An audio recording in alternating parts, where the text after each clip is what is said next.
No dia seguinte, o grupo já parte direto para a cidade, onde vai rolar a construção da nova oficina do ateliê. Só que a Alicia nunca disse quem ia ser o novo mestre do ateliê, então o Khan está todo empolgado para conhecer a pessoa. Mas a Alicia também não pode soltar a real, então começa a inventar umas desculpinhas na hora mesmo. A essa altura, a Senna já sacou que a Alicia não contratou ele só por bondade, e ficou toda esquisita quando o Khan perguntou sobre o tal mestre do ateliê.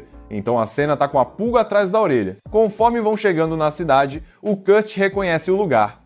É o mesmo onde ele consertou o muro e ele ainda acha que foi demitido por ser ruim no trampo. Por isso, ele tá nervoso de estar ali de novo. No fim, a Alicia leva todo mundo até onde seria a tal oficina do ateliê, mas chamar aquilo de oficina é forçar demais, porque é só um terreno vazio. O Khan já manda na lata que não dá pra fazer nada ali sem estrutura nenhuma, e a Alicia, que já sabia disso, diz que vão esperar na estalagem até o Kurt construir tudo do zero. Ela vira pro Kurt e pergunta se dá pra terminar até o fim do dia. Aí já forçou, né? Nem o Kurt dá conta disso. Mas ele fala que em 3 dias dá pra fazer. A Alicia diz que ele pode levar o tempo que precisar, que não quer apressar nada e que se precisar de material extra é só pedir. O Kurt gosta disso, porque já tem uma lista de materiais em mente, então escreve tudo e entrega para a Alicia pegar para ele. A lista tem umas paradas bem específicas, tipo ametista e penas de grifo. A Senna fica sem entender o que isso tem a ver com uma oficina, mas a Alicia conhece o Kurt o suficiente para não questionar. Só diz que vai tentar conseguir tudo, mas que vai levar 2 dias. O Kurt tá de boa com isso. Mesmo assim, a Senna ainda tá com aquele pressentimento estranho de que tem algo errado e a Alicia já tá começando a perceber isso, mas as duas fazem de conta que tá tudo certo. Aí a Alicia manda geral ir pra estalagem para deixar o Kurt trabalhar em paz, mas antes lembra ele de comer direitinho e descansar, fazendo ele prometer que volta para a estalagem antes de anoitecer. Enquanto isso, a Alicia senta com o resto do pessoal na estalagem porque tem coisa séria para falar. Até agora,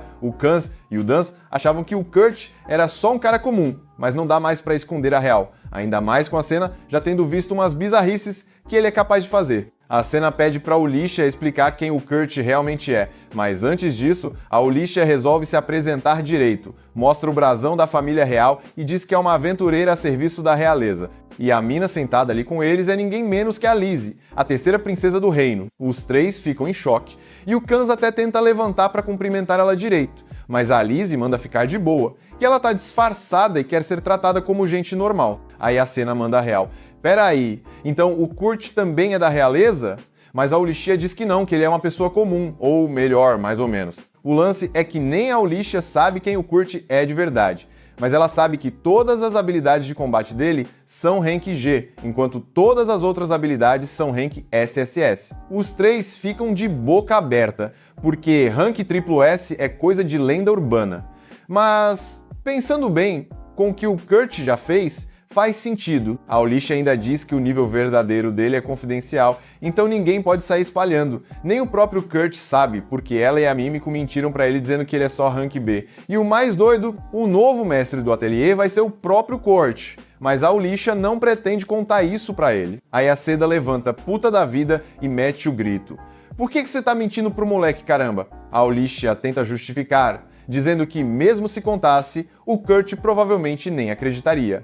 Mas convenhamos, isso é desculpa furada. A Alicia tenta mandar aquela de que tá protegendo o Kurt, porque se souberem das habilidades dele, vai ter gente querendo se aproveitar. Só que do jeito que a Senna vê a coisa, quem tá explorando o Kurt agora é a própria Alicia. Sem ter o que responder, a Alicia fica na miúda.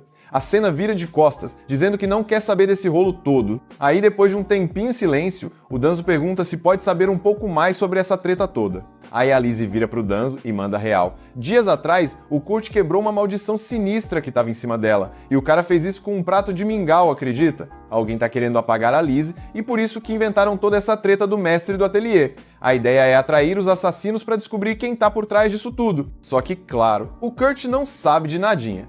Pode até parecer sacanagem envolver o Kurt nisso sem contar nada, mas tanto a Lizzie quanto a Alicia se importam de verdade com ele. Nunca deixariam nada de ruim acontecer com o cara.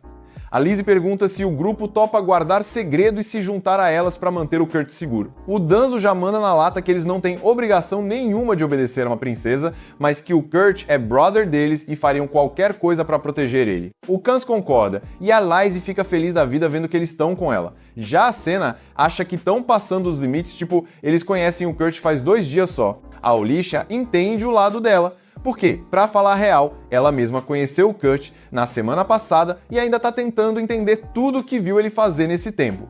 A cena decide dar uma volta para esfriar a cabeça antes de tomar qualquer decisão. E no caminho resolve dar uma olhada na obra onde o Kurt está trabalhando, porque acha que ele merece saber a verdade sobre o quão forte ele é. Mas quando ela chega lá, leva um susto, o cara já terminou toda a fundação do ateliê enquanto eles estavam fora. Tipo, em algumas horinhas, ela pergunta se ele fez aquilo tudo sozinho, e o Kurt confirma na boa, achando que isso é normal. Afinal, a Alicia falou pra ele que ele é Hank B, né? Só que, mano, nenhum Hank B conseguiria fazer aquilo. A cabeça do Kurt sobre Hank tá toda bagunçada. E pior que na vila dele era normal construir umas 10 casas num dia. Então pra ele, ainda tá devagar. Mesmo assim, a cena ainda acha errado a Alicia tá usando ele desse jeito. E pergunta se ele não tá bolado de estar fazendo tanto sozinho. Mas o Kurt fala que não tem do que reclamar. Ele curte fazer isso. Quando tava na equipe dos heróis, a galera só chamava ele de inútil e até chutaram ele fora. Agora pelo menos ele sente que tá sendo útil. Isso já vale muito pra ele. Enquanto isso, o Danzo tá na praça central, porque vai encontrar uma informante mó importante, uma mina que lembra até a bandana. Lembra que o grupo deles só contratou o Kurt porque o carregador deles ficou doente? Então, aquele tal de Bibono era, na real, um espião. Ele entrou pro grupo só pra sabotar tudo, a mando de um grupo rival de aventureiros que tava com inveja do sucesso deles. A bandana já tinha rastreado o Bibono e passado a localização certinha pro Danzo, que agora tá livre pra usar a informação do jeito que quiser. Ele paga a mina pelo serviço e mais tarde parte para uma taverna. Lá dentro tem um careca todo largado num canto, emburrado porque levou fora da garçonete depois de tentar passar a mão nela, mó vacilão, e ainda falhou na missão de destruir o grupo do Danzo. Mas o Bibono já tem um novo plano. Ouviu falar que o grupo do Danzo tá trampando num ateliê que tem ligação com a terceira princesa. Se ele ferrar com esse lugar, vai ganhar uma grana preta. Só que aí o Danzo chega devagar e solta. Tá curtindo sua última bebida. Quando o Bibono percebe que é o Danzo, entra em desespero e sai correndo. O cara vai disparado por um beco, mas tropeça num fio armado e cai de cara no chão. O Danzo vai se aproximando devagar. No começo, ele até ignorou quando o Bibono chegou de atestado no dia da missão na mina, mas agora ele sabe que era tudo armação. O Bibono tenta se fazer de doido, como se não soubesse de nada, mas já era. O Danzo saca a espada e vai pro pescoço do cara, mas pra no último segundo, decide não sujar as mãos ainda. Só manda o recado. Se o Bibono aparecer de novo perto dele ou dos amigos, aí sim vai ser fim de jogo. O Danzo sai andando e de um cantinho escondido, a bandana tava vendo tudo. Ela fica bolada que ele não finalizou o cara, porque sabe que o Bibono vai dar problema mais pra frente. Então ela mesma se prepara pra terminar o serviço. Mas aí 2 caras encapuzados aparecem do nada e carregam o Bibono embora. A bandana saca na hora quem são, membros da Esquadra Fantasma, que trabalham direto pra Mímico. E aí ela fica se perguntando por que uma maga da corte real tá se metendo nesse rolo. Antes que possa fazer qualquer coisa, o corvo mensageiro dela chega com uma carta do superior. Na carta, ele diz pra ela não se meter demais, porque isso tudo tá sob a jurisdição da Marlefis. Ela fica frustrada, mas ordens são ordens, então tem que recuar. Como não tem mais nada pra fazer ali, decide voltar pra cidade natal do Kurt. Só que, falando na Marlefis, a situação dela tá tensa. A mulher foi capturada e tá presa dentro de um círculo mágico. De volta à cidade, Danzo e Kans acordam no dia seguinte e ficam de boca aberta quando vem o ateliê que o Kurt conseguiu construir. O cara ainda arrumou tempo para colocar árvore, cerca viva e tudo mais, e ninguém entende como isso cresceu em um dia. Enquanto a galera tá chocada, a Liz já tá lá viajando, sonhando em casar com o Kurt e morar com ele ali para sempre.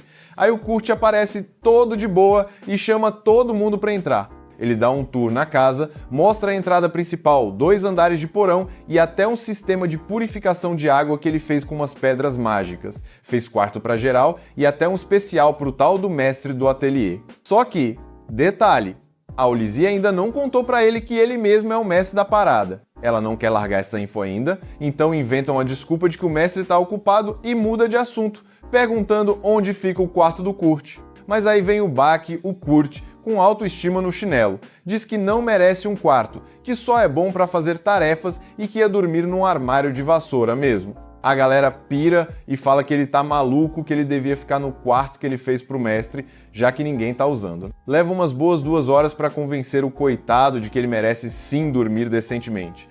Aliás, a Ulia pergunta se ele consegue criar uma barreira mágica em volta da casa para afastar a maldição, mas o Kurt nunca tentou fazer isso. Então ele fica tipo, sei lá, nunca fiz, né?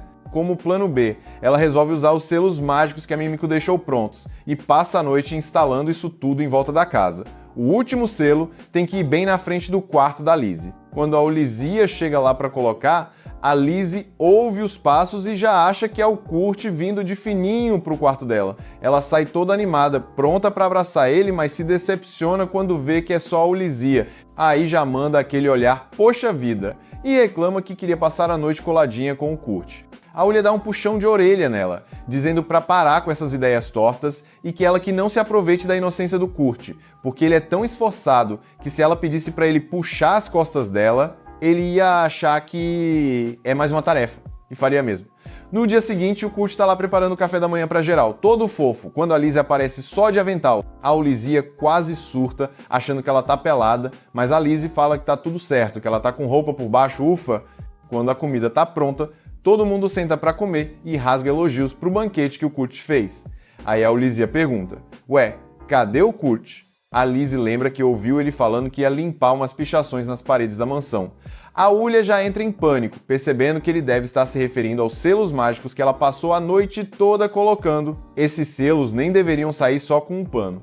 Mas a gente está falando do Kurt. Ela sai correndo para tentar impedir, mas já era. O Kurt já tinha limpado todos os selos, achando que era só sujeira mesmo. E como a Ulia nunca contou para ele sobre a tentativa de assassinato por maldição contra a Lizzie, ele nem fazia ideia da importância daquilo. Agora, a Lizzie tá completamente desprotegida de novo, sem nenhuma barreira, e a Mímico nem tá por perto para refazer os selos. A Olizia tá em choque, sem saber o que fazer. E mais nada, é só isso. Comente o que achou e se quiser saber como essa história continua, não se esqueça de se inscrever no canal para ajudar a chegar aos 10 mil inscritos. Temos capítulos novos toda semana, eu sou Felipe Senpai e nos vemos na próxima.